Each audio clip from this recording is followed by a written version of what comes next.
అనేది ఎక్కడా లేదు. మరి జాంబవంతుడికి తల్లిదండ్రులు అనేది కూడా ఎక్కడా పేర్కొనబడలేదు.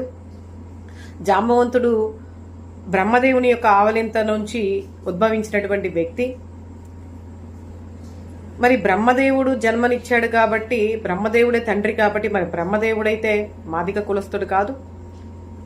మరి ఈరోజు మీరు జాంబవంతుడు మా మాదిగ కులస్తుడు, మా పెద్దవారు, మా కుటుంబ సభ్యుడు, మా దైవం అని మీరు ఫోన్ చేసుకుంటా ఉన్నారు.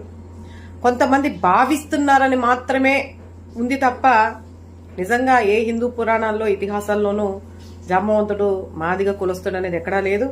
అదేవిధంగా మరి ఆయన ఆకారం బల్లుక ఆకారం కాబట్టి, అంటే ఎలుగుబంటి ఆకారంలో ఉంటారు కాబట్టి, అడవిలో ఉంటారు కాబట్టి, గుహలో నివసిస్తున్నాడు కాబట్టి పురాణాల ఆధారంగా మరి కొంతమంది గిరిజన ప్రాంత వాసులు గిరిజనుల యొక్క దైవంగా భావిస్తా మరి కొంతమంది వాళ్ళు కూడా ఓన్ చేసుకుంటా ఉన్నారు. ఎవరైతే ఓన్ చేసుకుంటూ ఉన్నారో మరి పురాణ ఇతిహాసాల్లో అయితే పలానా పలానా అనే అయితే ఎక్కడా లేదు. ఎవరైతే మీరు ఓన్ చేసుకుంటూ ఉన్నారో మిమ్మల్ని సూటికి కొన్ని ప్రశ్నలు అడుగుతూ ఉన్నా. ఈరోజు శ్రీకృష్ణ భగవానుడి యొక్క వారసులమని మేము చెప్పుకుంటా ఉన్నాం. మరి వారసులుగా దానికి చరిత్ర ఉంది, దానికంటూ ఎన్నో ఆధారాలు ఉన్నాయి, రుజువులు ఉన్నాయి, హిందూ పురాణాల్లో ఇతిహాసాల్లో ఉన్నాయి. ఇప్పటికే మేము శ్రీకృష్ణ భగవాన్ని కొలుస్తూ ఉన్నాం. మీరు మరి జాంబవంతుడి వారసులని చెప్తున్నారు కదా, మరి మీ ఇళ్లలో మీరు జాంబవంతుడిని పూజిస్తున్నారా? మరి జాంబవంతుడికి గుళ్ళు కట్టించారా? మరి హిందూ ధర్మంలోనే మీరు పుట్టారు కదా, మరి హిందూ ధర్మాన్ని పాటిస్తున్నారా? సనాతన ధర్మాన్ని పాటిస్తున్నారా? మీరు చెప్పారు కదా సనాతన ధర్మం గురించి కొంచెం అవహేళనగా కూడా మాట్లాడడం జరిగింది. అటువంటి సనాతన ధర్మాన్ని మీరెందుకు పాటించలేకుండా మరి ఈరోజు వివక్షతకి గురవుతున్నామని చెప్పేసి ఎందుకు ఈరోజు మరి మీరు మత మార్పిడి అని చెప్పేసి క్రైస్తవుల్లోకి ఎందుకు కలుస్తున్నారు? మరి అదే వివక్షత ఈరోజు బీసీలమైనటువంటి యాదవులుగా మాకు లేదా?